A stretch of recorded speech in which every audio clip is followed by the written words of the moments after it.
स्वातंत्र्य संग्रामाचे महानायक बिरसा मुंडा जननायक. पत्रिकेत चंद्र उच्च, मंगळ उच्च, शनी देखील स्वराशीचा. हा योद्धा जन्मला होताच मुळात दडपशाही मोडण्यासाठी. धन जमीन ओळख हिसकावणाऱ्यांविरुद्ध झालेलं पहिलं सशस्त्र आंदोलन म्हणजे क्रांतीवीर बिरसा मुंडा यांनी सुरू केलेलं आंदोलन होय. अवघ्या 25 वर्षाच्या आयुष्यात जे इतरांना मिळत नाही ते त्यांनी इतिहासात कोरून ठेवलं. फक्त 25 वर्षाचं आयुष्य आणि 1000 वर्षाचं कर्तृत्व.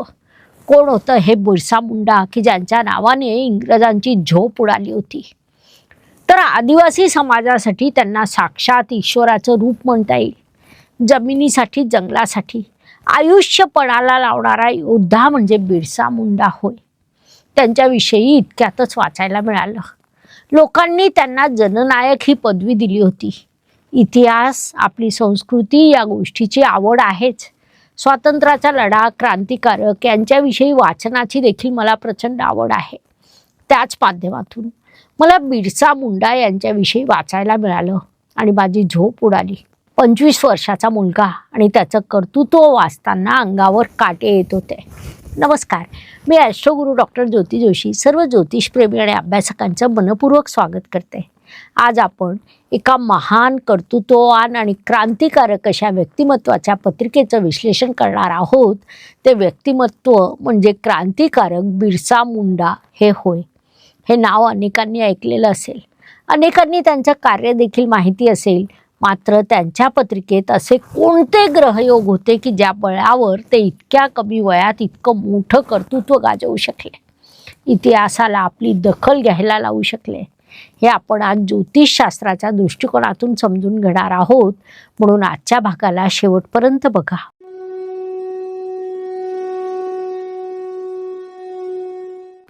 तर बिरसा मुंडा यांच्याविषयी वाचण्यात आल्यानंतर मला वाटलं की ही पत्रिका आपण बघायला हवी.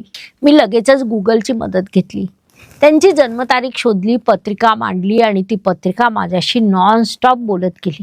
उच्च अवस्थेत असलेला वृषभ राशीचा चंद्र, मकर राशीचा मंगळ तो देखील उच्च अवस्थेत आहे. शनिदेव मकर या आपल्या स्वराशीत असल्यामुळे हा योद्धा जन्म होता दडपशाही मोडण्यासाठी असं आपण म्हणू शकतो. याच पत्रिकेचं विश्लेषण आज आपण करणार आहोत.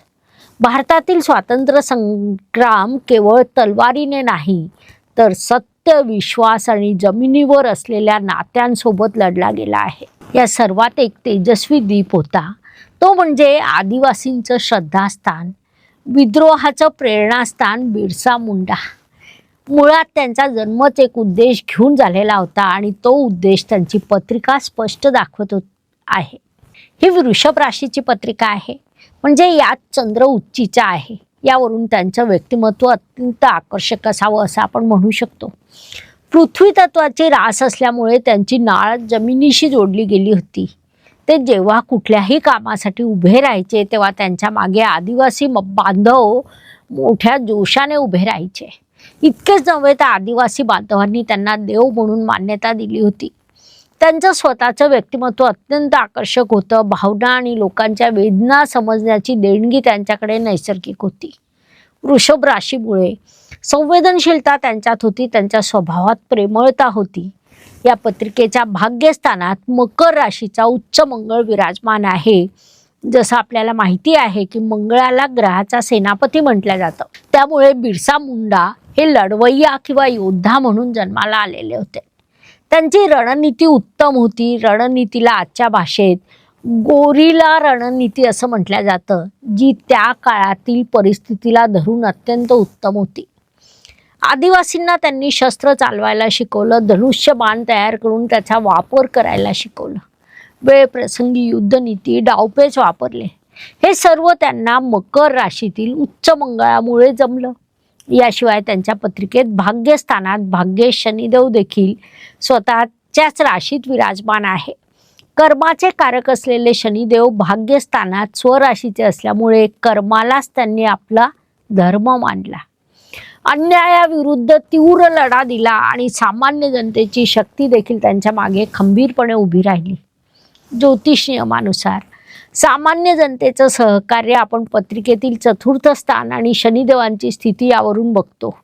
हेच ते ग्रहयोग होते की ज्यांनी 25 वर्षाच्या तरुणाला शतकानुशतक लक्षात राहणारा नायक बनवलं. त्यांच्या भाषणांनी एकीकडे इंग्रजांची झोप उडायची तर दुसरीकडे सामान्य जनता त्यांना ऐकण्यासाठी मैलोनमैल चालत येऊन त्यांच्या कार्यक्रमांना उपस्थित राहत होती. त्यांचं प्रभावी वक्तृत्वाने भारावून जात होती. त्यांचा जन्मतः न्याय मिळवून देण्यासाठी झालेला होता, त्यामुळे त्यांच्या प्रत्येक शब्दाचा प्रभाव पडत होता. परिणामी इंग्रजांची झोप उडाली होती. त्यांचं भाषण म्हणजे फक्त गोष्टा नसायच्या, तर ते बंडाचं रणशिंग असायचं. अंग्रेजों को भगाओ जमीन बचाओ अशी गर्जना ते करायचे. यामुळे इंग्रजांनी त्यांच्यावर इनाम आणि बक्षीस देखील ठेवलं होतं. एकीकडे बिरसा मुंडा यांचं आंदोलन उग्र रूप घेत होतं आणि दुसरीकडे इंग्रजांनी त्यांच्यावर बक्षीस ठेवलं होतं. म्हणजे जो त्यांना पकडेल किंवा त्यांची माहिती देईल त्याला बक्षीस देण्यात येईल. 1875 मध्ये बिरसा मुंडा यांचा जन्म झाला. अवघ्या 20 वर्षाचे असताना त्यांचं कार्य खऱ्या अर्थाने सुरू झालं.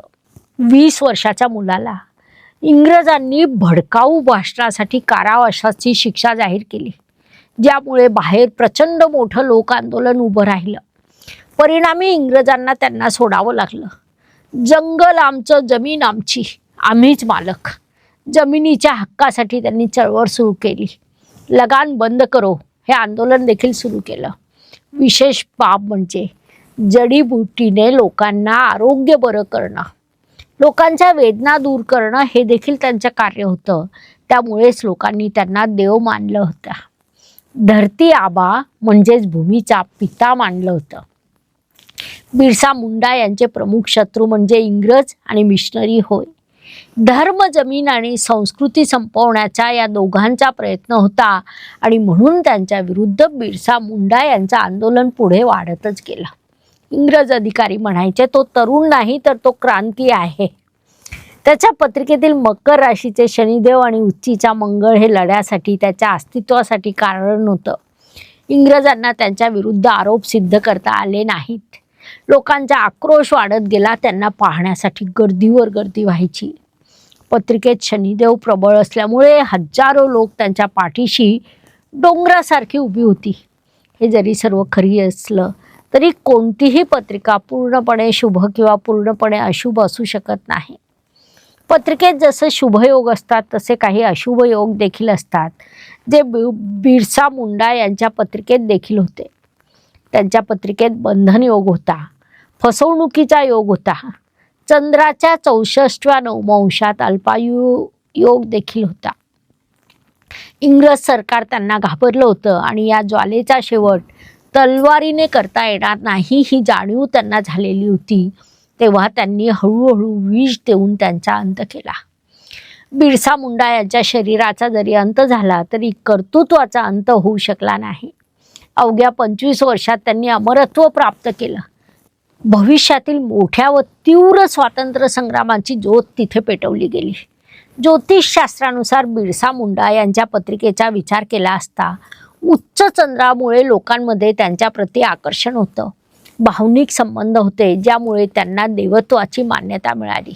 पत्रिकेतील उच्च मंगळामुळे त्यांना शौर्य व नेतृत्वाचे गुण मिळाले होते, म्हणून ते सशस्त्र संघर्ष करू शकले. यानंतर पत्रिकेतील स्वराशीचा शनिदेवांनी त्यांना जनतेचा पाठिंबा मिळवून दिला. त्यांना कर्मयोगी बनवलं, म्हणूनच जन आधारित क्रांती ते करू शकले. त्यानंतर त्यांच्या पत्रिकेत लाभस्थानातील राहू देखील लक्ष वेधून घेतो. मी माझा अधिकार मिळवणारच, यामुळे त्यांनी लोकांमध्ये प्रसिद्धी मिळवली. आंदोलनाचा भडका उडवला. त्यानंतर तूळ राशीतील बुधाने वक्तृत्व कला दिली, इतकी की त्यांच्या कर्तृत्वाने इंग्रज देखील भयभीत झाले होते. शुक्र ग्रहाची स्वराशीवर दृष्टी असल्यामुळे सौंदर्य, व्यक्तिमत्व याचा देखील प्रभाव झाला. त्यांचं व्यक्तिमत्व अत्यंत प्रभावी झालं. ही एक अत्यंत आगळीवेगळी अशी पत्रिका आहे. क्रांतिकारक आत्मा असल्याची ती निशाणी आहे. बिरसा मुंडा म्हणायचे, स्वातंत्र्य म्हणजे फक्त परकीयांविरुद्ध लढाई नाही, तर आपल्या हक्कासाठी उभं राहण्याचं धैर्य आहे. प्रणाम धरती आबा, प्रणाम क्रांतीचे शिलेदार, प्रणाम स्वातंत्र्याच्या बीज पेरणाऱ्या या ज्योतीला. जय बिरसा, जय भारत. हे स्वातंत्र्याचे खरे नायक होते, ज्यांना जिवंत असतानाच देवत्व प्राप्त झालं होतं. अशा किती महान व्यक्तीबद्दल तुम्हाला माहिती आहे? पुढील भागात कोणत्या नायकाची कथा, त्याच्या पत्रिकेचं विश्लेषण तुम्हाला ऐकायचं आहे? त्यांचं नाव कमेंटमध्ये नक्की लिहा. भारताच्या इतिहासात बिरसा मुंडा यांना योग्य स्थान मिळालं आहे असं तुम्हाला वाटतं का? हो किंवा नाही या पद्धतीने आपलं कमेंटमध्ये मत नक्की नोंदवा आणि त्यांचं नाव बिरसा मुंडा हे कमेंटमध्ये लिहा की ज्यामुळे त्यांना योग्य स्थान मिळावं म्हणून चळवळ सुरू होईल. एक अजून छोटासा प्रश्न. हा व्हिडिओ ऐकण्याच्या आधी क्रांतिकारक बिरसा मुंडा यांच्याविषयी तुम्हाला काही माहीत होतं का? ते सुद्धा कमेंटमध्ये लिहा. आता जे ज्योतिष अभ्यासक आहेत त्यांच्यासाठी एक प्रश्न की बिरसा मुंडा यांनी 25 वर्षाच्या आयुष्यात इतकं कर्तृत्व गाजवलं, ते कर्तृत्व ग्रहयोगांनी आधीच लिहून ठेवलं होतं का? त्यांची पत्रिका मी व्हिडिओमध्ये दिलेली आहे, तिचा अभ्यास करा. अशा पत्रिकांमधून आपल्याला खूप काही शिकायला मिळतं.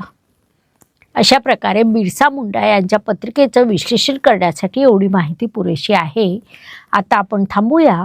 पुढील भागात ज्योतिषशास्त्रातील नवीन माहितीसह आपण पुन्हा नक्की भेटणार आहोत. ही माहिती आवडली असेल तर व्हिडिओला लाईक, शेअर, सबस्क्राईब करा. बिरसा मुंडा यांची माहिती जास्तीत जास्त लोकांपर्यंत पोहोचावी यासाठी देखील प्रयत्न करा. धन्यवाद. शुभम भवतु. जय ज्योतिष. नमस्कार. शास्त्राचा अभ्यास करण्यासाठी माझी मराठीतून 11, हिंदीतून 2 अशी पुस्तकं प्रकाशित झाली आहे. विशेष बाब म्हणजे मी स्वतः संशोधित केलेली ज्योती जोशी पद्धती अर्थात जे पद्धती या विषयावर स्वतंत्र ग्रंथ उपलब्ध आहे, त्याचा देखील लाभ घ्यावा. यूट्यूबची कार्यप्रणाली ही मुख्यतः लाईक, शेअर आणि सबस्क्राईबवर चालते. Please like, share and subscribe the channel. धन्यवाद. शुभम भवतु. जय ज्योतिष.